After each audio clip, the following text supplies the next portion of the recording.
Selamat datang di HSC Corner, channel yang membahas tentang tips-tips perpajakan bagi dunia usaha. Pada kesempatan HSC Corner ini, saya akan membahas tentang 8 tips pelaporan harta di dalam SPT orang pribadi. Tips ini tidak akan Anda temukan di dalam buku petunjuk pengisian SPT manapun. Tips ini merupakan rangkaian dari hasil pengalaman saya sebagai konsultan pajak yang akan memberikan Anda input dan juga berdasarkan pengalaman saya tentang pertanyaan yang sering ditanyakan oleh klien-klien. Nah, mari kita simak satu persatu apa 8 tips itu yang Anda perlu tahu. Jangan mengisi SPT sebelum Anda menyimak 8 tips ini. Kita ketahui bersama bahwa SPT wajib melaporkan harta. Di samping juga wajib melaporkan sumber-sumber penghasilan. Maka tips nomor 1 adalah bahwa pelaporan harta itu wajib. Mengapa wajib? Padahal Anda merasa mungkin sudah melaporkan seluruh penghasilan di dalam SPT. Alasannya adalah sebagai berikut. Karena definisi penghasilan di dalam Undang-Undang PPH menganut konsep bahwa penghasilan adalah segala tambahan kemampuan ekonomis yang dapat dipakai untuk dua hal, yaitu untuk konsumsi dan kedua untuk menambah kekayaan.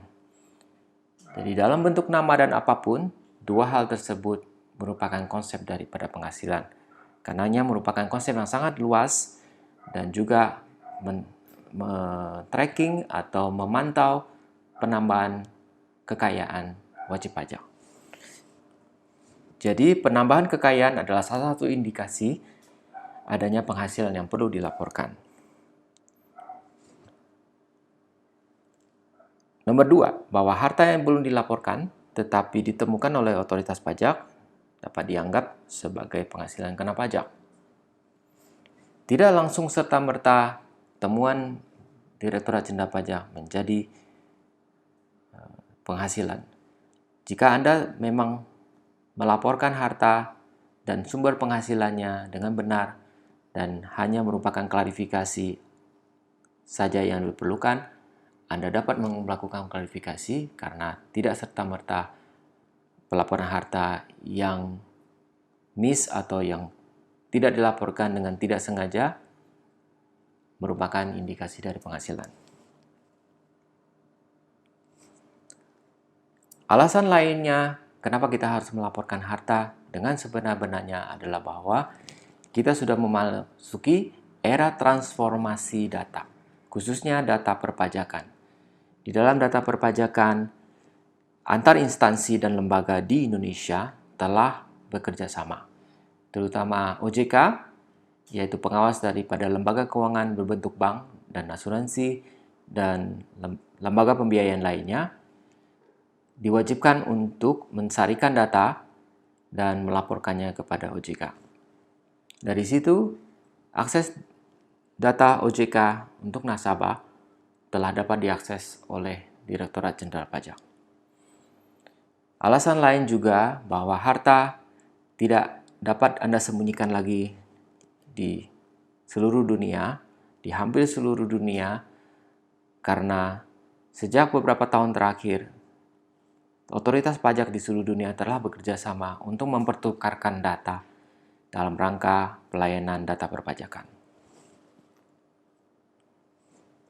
Tips nomor 2 adalah bahwa penghasilan terlapor wajib lebih besar daripada tambahan harta. Ini merupakan konsep daripada penambahan harta yang wajar. Jadi harta yang wajar di dalam rumusnya adalah jika harta bersih yang terlapor di dalam tahun pelaporan tertentu dikurangi dengan harta bersih terlapor di tahun sebelumnya harus lebih sedikit dari penghasilan terlapor. Di mana harta bersih adalah total harta dikurangi dengan hutang. Sedangkan penghasilan terlapor adalah seluruh penghasilan yang dilaporkan di dalam SPT, baik penghasilan yang kena pajak yang ada di halaman depan maupun penghasilan final yang ada di halaman 1771 Romawi 3 atau Romawi 4 ditambah dengan penghasilan tidak kena pajak dalam bentuk penghasilan seperti warisan, penghasilan hibah, maupun penghasilan dari dividen perusahaan yang dimiliki. Keseluruhan tersebut merupakan penghasilan yang terlapor. Tips nomor 3 adalah jika Anda memiliki barang-barang pribadi yang cukup berharga, mungkin seperti laptop, HP, TV, kamera, jam tangan, kendaraan bermotor, dan sebagainya, Anda berkemungkinan untuk wajib melakukan pelaporan harta-harta tersebut. Dengan 3 ketentuan dan cek yang saya berikan kepada Anda, yaitu pertanyaan pertama, apakah barang tersebut dapat dijual kembali? Jika Anda hanya menggunakan untuk keperluan pribadi, barang-barang elektronik umumnya merupakan barang yang nilainya akan turun terus dan mungkin akan menjadi barang yang tidak memiliki nilai jual kembali.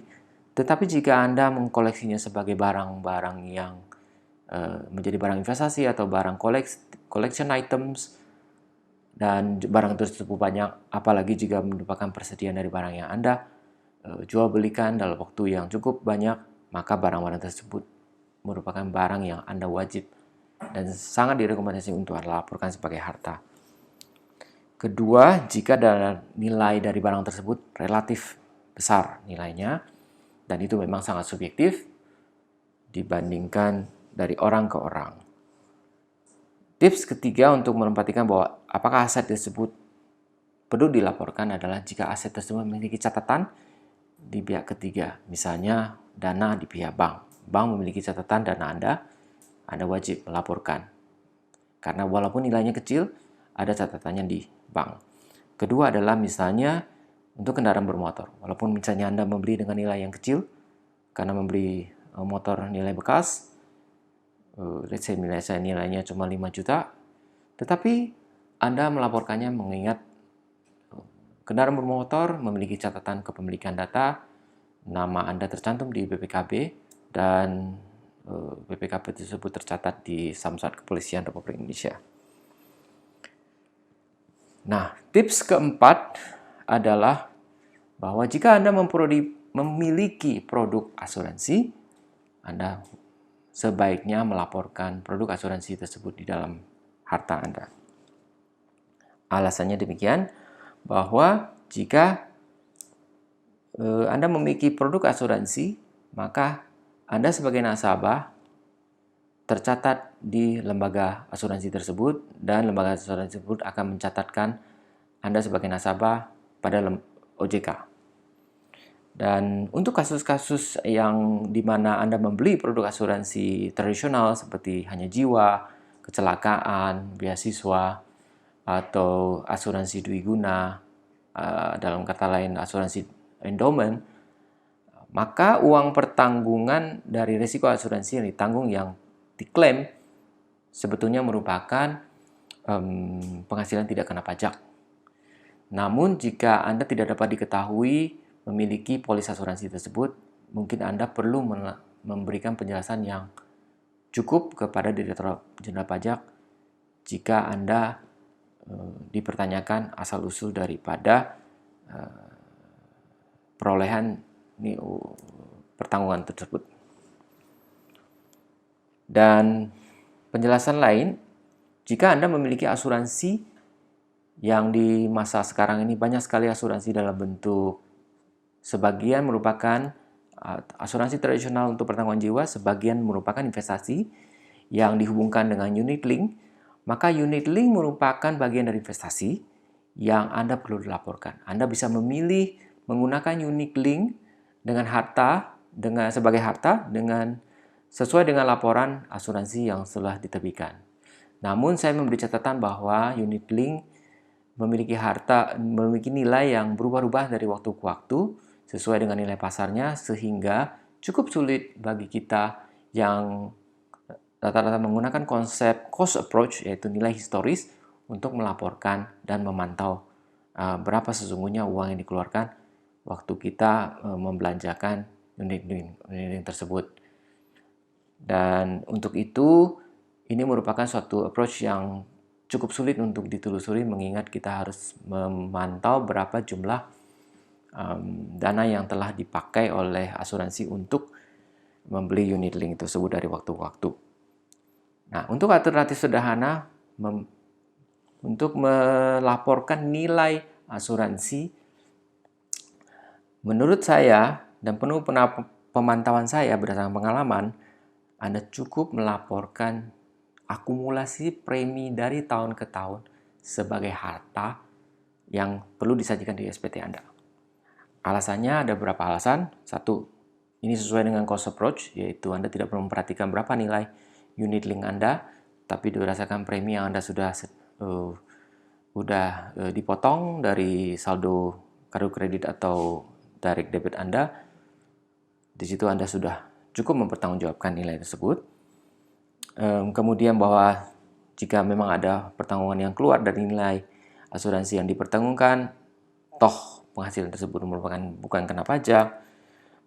Dan alasan nomor 3, bahwa unit link tersebut kenaikan atau penurunannya sesungguhnya merupakan hasil investasi yang notabene merupakan pajak yang sudah objek yang sudah kena pajak di level manajer investasi, yaitu di level pengelola unit link. Sedangkan di level investor sudah tidak kena, dan itu ada dasar hukum dan dasar peraturannya. Dan ini untuk catatan, tips saya ini berlaku untuk jika Anda membeli asuransi di Indonesia. Namun jika Anda membeli asuransi di luar negeri, asuransi yang dipertanggungan oleh perusahaan asuransi di luar negeri, yang diterbitkan polisnya oleh asuransi luar negeri, Anda memerlukan konsultasi yang tips yang berbeda, dan Anda bisa konsultasi dengan saya dengan cara menghubungi saya. Karena tips ini hanya berlaku untuk asuransi Indonesia ya. Kemudian tips nomor 4 adalah bahwa harta titipan orang tua atau orang tua dititipkan harta anaknya tetap perlu melaporkan di dalam SPT ya. Dan untuk itu perlu tips-tips yang agak berbeda dan sedikit kompleks jika memang ada harta titipan dari anak atau dari orang tua.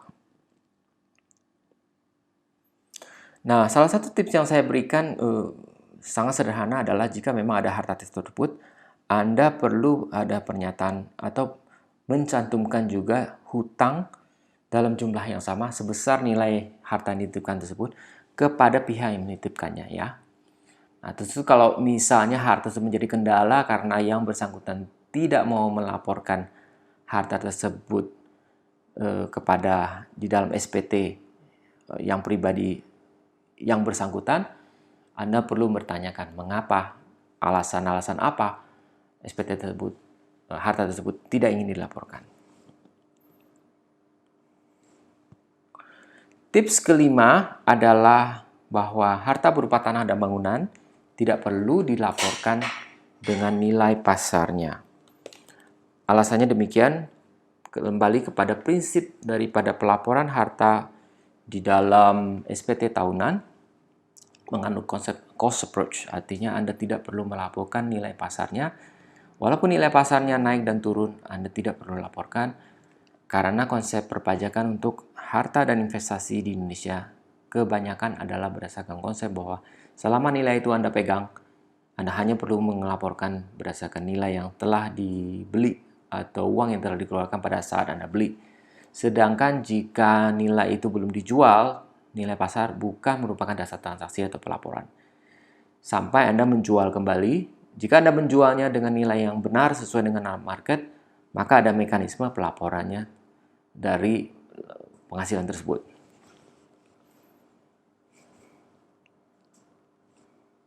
Tips nomor 6, jika Anda adalah wajib pajak orang pribadi yang merupakan pedagang,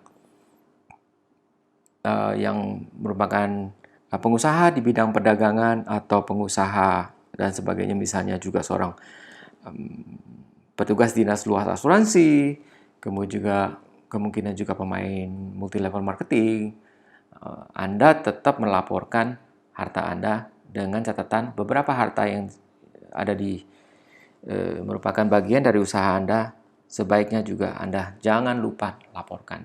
Pertama adalah persediaan barang, jika Anda memang melakukan perdagangan dalam bentuk barang. Kemudian alat atau mesin atau perkakas yang Anda gunakan untuk melakukan usaha, jika nilainya cukup signifikan ya tentunya. Kemudian juga jika Anda melakukan transaksi yang menggunakan bukan cash, tapi ada saldo cicilan hutang piutang dagang yang masih tersedia atau belum dibayar sampai dengan akhir tahun, Anda perlu melaporkan sebagai saldo piutang dagang. Tips ketujuh adalah jika Anda membeli properti dengan cicilan lebih besar dari gaji, maka laporkanlah sumber penghasilan yang menyebabkan Anda sanggup membayar cicilan tersebut. Misalnya mungkin dari subsidi orang tua atau pasangan hidup Anda. Anda perlu melaporkannya, tentu dengan catatan bahwa subsidi-subsidi tersebut merupakan penghasilan yang perlu dilaporkan. Misalnya kalau dari orang tua merupakan hibah yang tidak kena pajak. Tapi bagi pasangan hidup yang telah menikah atau resmi, tentu merupakan kesatuan ekonomis dengan Anda. Jika Anda seorang laki-laki yang menikah, tentu data yang ada berkesatuan dengan istri juga ya. Nah, jika Anda mendapatkan cicilan dari pasangan yang bukan merupakan anggota keluarga, Anda perlu melaporkan selisih penghasilan tersebut sebagai penghasilan kena pajak. Tips yang terakhir, tips nomor 8 adalah bahwa sebaiknya Anda melaporkan harta dan hutang dengan rinci, yaitu Anda mencoba untuk merincikannya berdasarkan unit. Misalnya Anda membeli 5 unit apartemen, contohnya ya. Nah, maka sebaiknya Anda mencantumkan dengan rinci satu persatu unit apartemen tersebut. Misalnya juga Anda memiliki 5 rekening bank di beberapa bank yang berbeda, sangat disarankan Anda untuk melaporkan setiap jenis tabungan dan saldonya per akhir tahun secara rinci. Hal itu berkesesuaian dengan bahwa saldo bank sudah dapat diakses oleh otoritas perpajakan, sehingga pada saat Anda di cross-check dengan sumber data Anda sudah terbukti akurat dan dapat ditelusuri secara rinci. Demikian seluruh tips yang saya berikan pada kesempatan kali ini.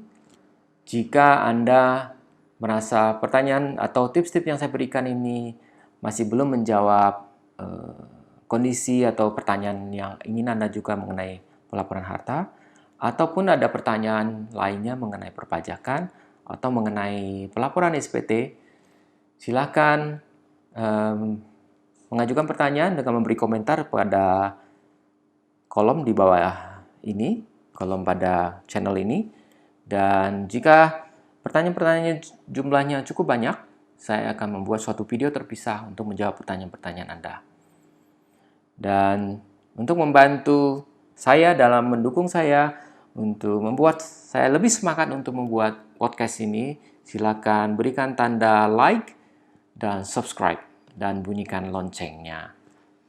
Terima kasih dan salam bisnis dan salam sukses.